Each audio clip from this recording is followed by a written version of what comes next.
The Denver Broncos are moving in silence, and that silence speaks volumes. While other teams flood headlines with drama and distractions, Denver has chosen a different path. Calculated, quiet, and deliberate. And though that might frustrate some fans desperate for updates, this silence may just be the smartest thing this franchise has done in years. Right now, there's real tension in the air. Behind closed doors, the Broncos are working on something big, and no one outside that building knows what it is. Rumors? Sure. Speculation? Endless. But facts?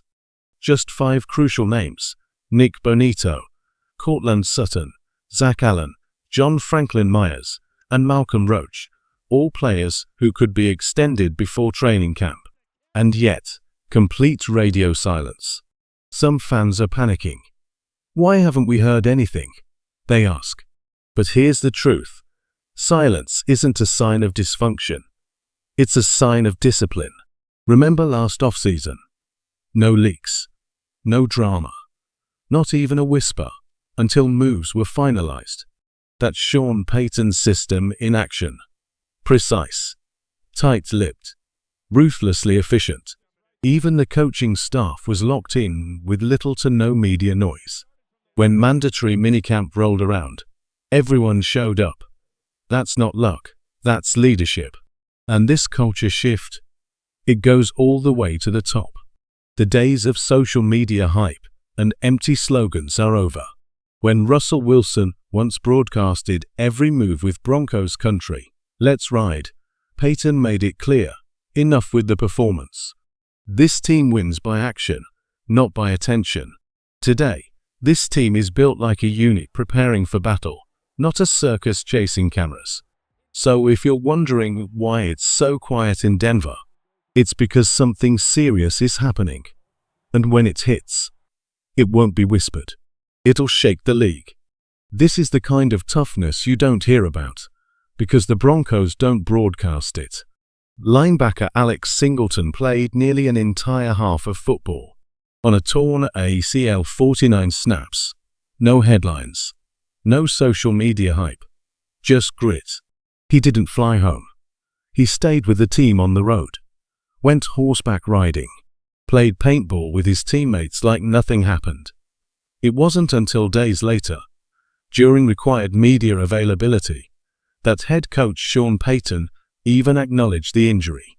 4 days of complete silence in an NFL world where news spreads in seconds. And this isn't a one-time thing. Drew Sanders, a rising young talent, tore his Achilles in April, and the world didn't know for almost a month. That kind of quiet doesn't happen in other organizations. Most teams leak that sort of news within hours, if not minutes. But this is the new Denver Broncos. Quiet, professional, no leaks, no chaos. While other franchises are spiraling in public contract drama, Denver stays locked in. Just look across the league. Terry McLaurin with Washington, openly threatening a holdout. Micah Parsons voicing frustration with the Cowboys. Even TJ Watt, normally quiet, drawing attention by skipping team activities. And then there's Cincinnati, where not even their first-round pick has suited up, and veterans like Trey Hendrickson are still holding out. All this noise, while the Broncos remain dead silent. Every time Sean Payton is asked about contract issues, same answer: it's in a good place, and it ends right there. No drama, no headlines, just business. This team isn't looking to win attention, they're building a culture. And sometimes the strongest teams are the ones you barely hear, until it's too late. Silence isn't a weakness, it's the sign of a team that knows exactly what it's doing. For fans hungry for headlines, the lack of Broncos news might be frustrating. But for those who truly understand the game, it's a mark of strength and stability. This isn't about chasing attention, it's about building a winning foundation. And under Sean Payton, Denver is doing just that. Think back to last season, no drama, no leaks, and suddenly Patrick Surtain signs a deal. one of the top corners in the league, signed quietly, efficiently. He's now among the top paid, and deservedly so. No noise, just business.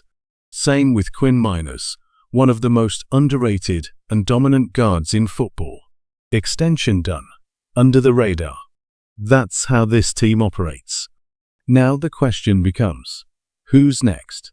Names like Zach Allen, John Franklin Myers, Malcolm Roach, and Cortland Sutton are all in the mix for extensions, and yet again, total silence. And while fans debate the order of who should be prioritized, there's another name looming that could come first. General Manager George Patton. That's right. His contract is approaching its end, and he's a polarizing figure in Denver. On one hand, Patton helped bring in Jonathan Cooper, Nick Bonito, Quinn Miners, and now Bo Nix, all incredible value moves that shape the current roster. On the other hand, his fingerprints are all over the Russell Wilson and Nathaniel Hackett debacle, a dark chapter Broncos fans are still trying to forget. So, hero or villain? Master scout or franchise misstep? That debate runs deep among Broncos country. But one thing is clear, since Sean Payton's arrival, he and George Patton have worked in rare harmony. There's a kind of strategic triangle forming: head coach, general manager, and ownership. And when that balance is right, it fuels success at every level. So while the rest of the league scrambles through chaos, Denver moves with confidence.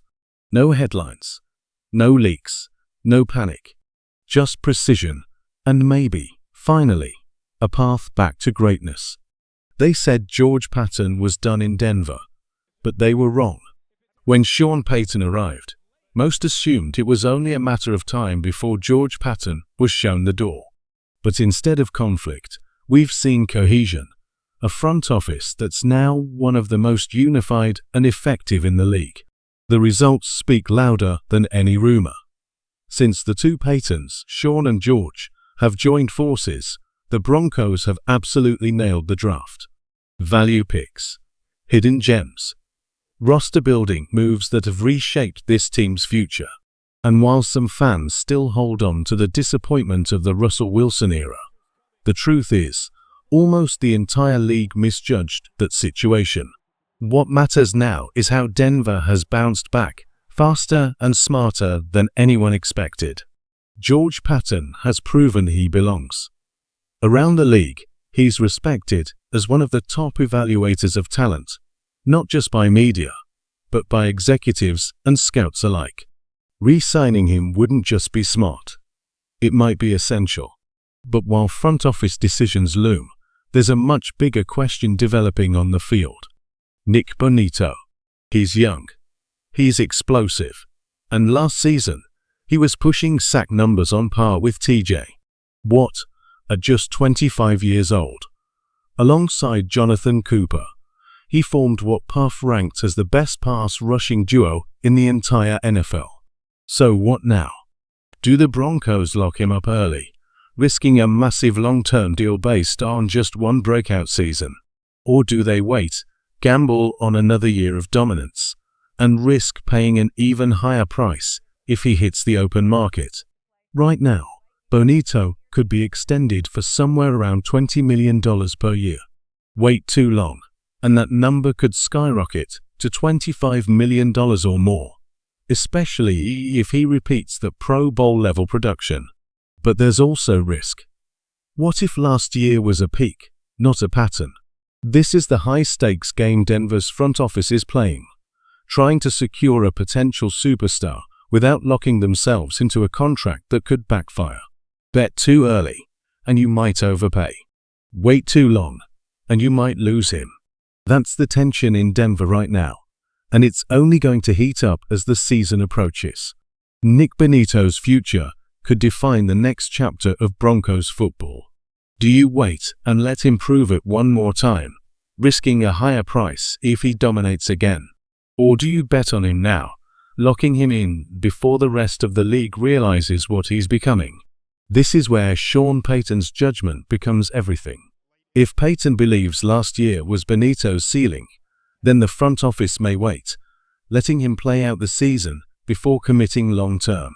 But if that explosive season was just the beginning, if Payton sees this as Benito's new floor, then expect that deal to get done soon.